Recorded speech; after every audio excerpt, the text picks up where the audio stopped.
හරි. ආයුබෝවන් පුතේ. සුබ දවසක්. ඉතින් මම මේ 2026 දරුවන්ට තමයි මේ වීඩියෝ එක ගන්නෙ. මේ වීඩියෝ එක ඇත්තටම ගන්න හේතුව 2026 දරුවන්ට අපි අලුතෙන්ම ආරම්භ කරනවා මෙන්න මේ past paper challenge වැඩසටහන. physics past paper challenge වැඩසටහන අපි 2026 දරුවන්ට අලුතෙන්ම ආරම්භ කරන්න තමයි මේ සූදානම් වෙලා ඉන්නේ. ඉතින් එතකොට මේ වැඩේ වෙන්නේ කොහොමද කියන එක පිළිබඳව පොඩි කෙටි හැඳින්වීමක් කරන්න තමයි මම මේ වීඩියෝ එක දාන්නේ. ඉතාමත්ම ඉක්මනින් මේ හැඳින්වීම ඉවර කරනවා. එහෙනම් අනිවාර්යෙන්ම මේක අවසන් වෙන තෙක් හැමෝම බලන්න. හරි. එතකොට දැන් ගොඩක් දරුවන්ට තියෙන ප්‍රශ්නයක් තමයි මේ වෙද්දි ඉගෙනගෙන තියෙන කොටස් අමතක වෙලා තිබීම. ඒව මතක් කරගන්න ෆිසික්ස් වල ජීවත් වෙන්න ඕනේ. ඒ කියන්නේ හැමදාම ෆිසික්ස් වල මොනවා හරි වැඩක් කරනවා නම් ඔය කියන ෆිසික්ස් වල කාරණා සියල්ලම හොඳින් ඔළුවේ රැඳෙනවා. ඉතින් ඒකට පොඩි තල්ලුවක් දෙන්න තමයි මම මේ හදන්නේ. මේ පාස් පේපර්ස් හරහා මේක ගොඩක් තැන්වල වෙන්නේ නැති වැඩක්. ඉතින් මම තීරණය කරා වුණා 2026 දරුවන් වෙනුවෙන් 1983 ඉඳන් 2024 වෙනකන් අහපු සියලුම පාස් පේපර්ස් ප්‍රශ්න ඔයාලට උගන්වලා තියෙන සීමාවට ගැලපෙන පරිදි සාකච්ඡා කරගෙන යන්න. ඉතින් එතකොට මට පේපර්ස් 42ක් තියෙනවා සාකච්ඡා කරන්න. මේ සාකච්ඡා කිරීම වෙන විදිය ගැන පැහැදිලි කරවතින් සම්පූර්ණයෙන්ම මේක ඔය දරුවන්ට 100% මේක ෆ්‍රී. හරිද? ඉතින් මේක Zoom සහ YouTube ඔස්සේ ලයිව් නරඹීමේ හැකියාව තියෙනවා. රයිට්. එතකොට වැඩේ වෙන විදිය ගැන තේරුම් ගත්තොත් මෙන්න මෙහෙමයි.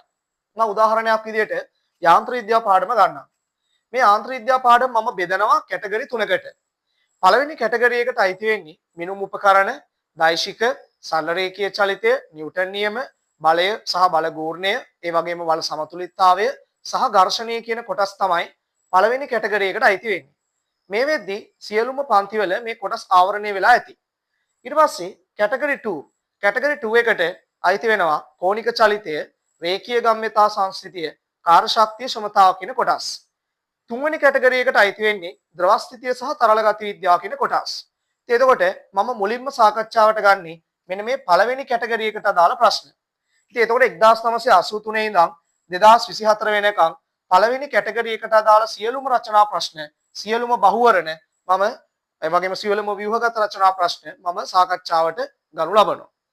ඉතින් එතකොට මේ වැඩේ වෙන ටයිම් ටේබල් එකක් තියෙනවා. මේක පන්තියක් කියලා හිතන්න එපා. මේක හැමදාම දවසකට පැයක් හෝ ඊට වඩා අඩු කාලයක් අරගෙන කරන වැඩක්. ඇත්තටම පැයක් කිව්වට පැයක් යන්නේ නැහැ. විනාඩි 45ක් තමයි සාමාන්‍ය කාලයේ විදිහට තියෙන්නේ.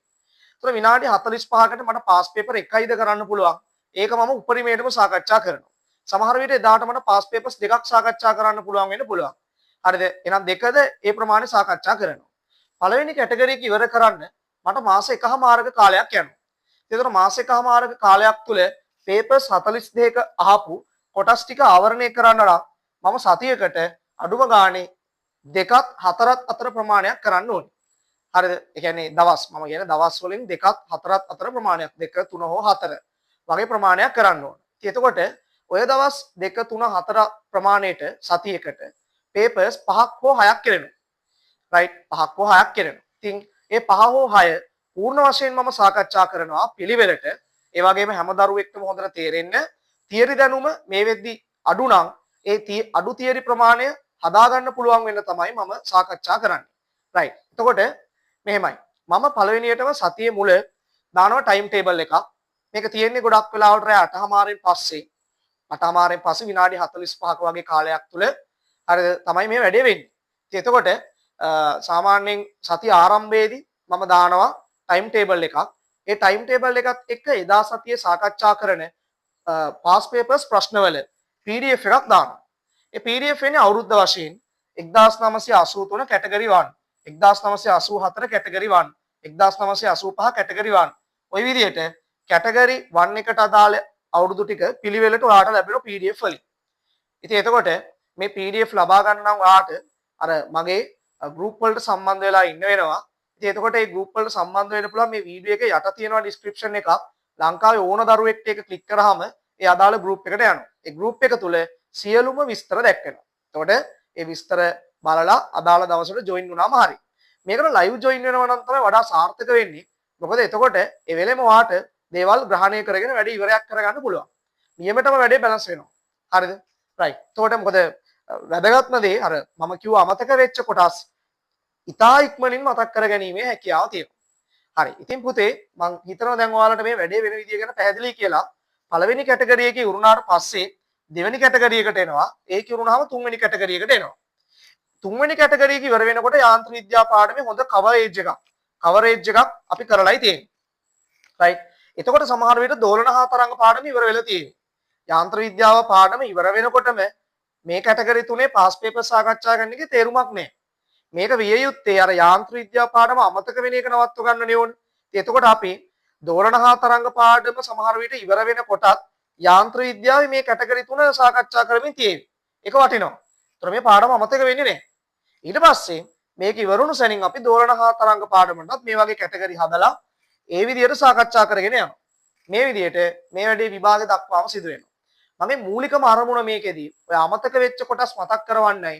ඔයාලා මේ ෆිසික්ස් කියන සබ්ජෙක්ට් එකේ ජීවත් කරවන්නයි.